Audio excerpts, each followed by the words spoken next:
Dragons. Wyverns. What's the difference? Hi everyone, it's me, Gully Wygon, the Gold Wyvern VTuber, and today I'm going to be trying to discuss one of the most famous types of mythical creatures in the entire world. We all know dragons, right? Well, what if I told you that video games and movies and other sources of media have actually been taking your perception of dragons and mismatching them with other famous types? Before we dive into this, let's discuss dragons. Dragons have been a part of the folklore of many different cultures for centuries, even predating some modern day religions. They also appear in every culture in the world, spanning from the European Western dragon all the way to the Eastern dragon, and even the Aztec had some depictions of their dragons. But let's be honest, you've obviously just played Skyrim or watched Game of Thrones and have found this YouTube video and decided, let's give it a watch. So, let's get started with the dragons. Most dragons are depicted as a reptilian beast, standing on 4 legs with mighty wings outspread from their backs. They are also depicted in many different forms of colours and horn shapes. This is the standard for Western dragons. However, you may or may not know, Eastern dragons exist. Eastern dragons are really different from the Western counterparts.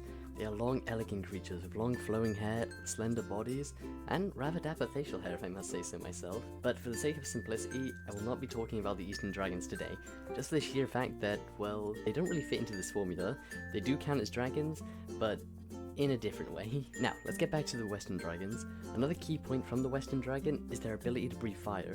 This is a staple of what makes a dragon so memorable. Well, that and their insatiable greed and hunger. In every stories depicting dragons, dragons have always been depicted being extremely greedy and hungry, this often being the driving force for a knight or other hero to come slay them. Now with that being said, what if I told you that your favourite type of dragon aren't actually dragons at all? Wyverns are extremely similar to the Western dragon, to a ridiculous degree, but I cannot blame the video games or movies for making this mistake. Wyverns appear in history as well, but mostly were just called dragons due to their name being kind of undiscovered. The name wyvern, or wyvern alternatively, appears to have originated in ancient Latin, where the word is somehow connected to the word viper or snake, along with a little bit of some medieval English in there to add another layer to the meaning, with gwyver, if I said that correctly, meaning light javelin. Wyverns have been a part of the culture of many different countries and have appeared in tapestry, heralds, and other artworks. With all the images that I have shown you, I bet you're wondering, what is the actual difference? All of the games and movies, some dragons have actually been depicted as wyverns, and because of this has caused a bit of confusion between the two. The main difference between a dragon and a wyvern is obviously the body type, where you see dragons stand on 4 legs, or 2 legs, 2 arms, and 2 wings, while wyverns have 2 legs and 2 wings. The wings can often be used as hands, or alternatively as legs, as seen in Skyrim. With that being said, I hate to break it to you, that means that Alduin and Smaug and Drogon are all wyverns.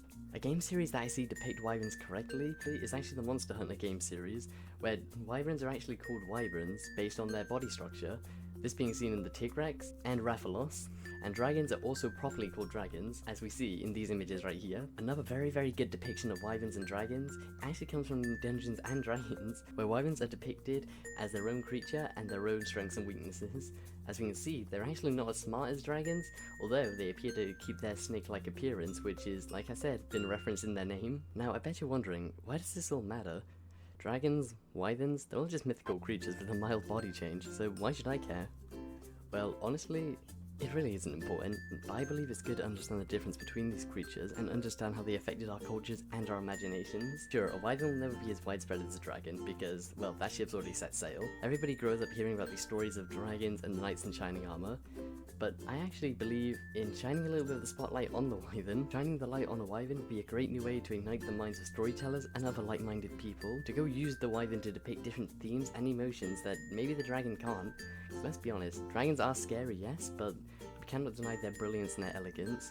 So maybe next time you go write a horror story involving a dragon, maybe try throwing a wyvern for an extra creep factor. Now that being said, thank you so much for listening to this. This is a topic that I really wanted to talk about, but haven't really had the time to do so I'm happy that I can finally do it.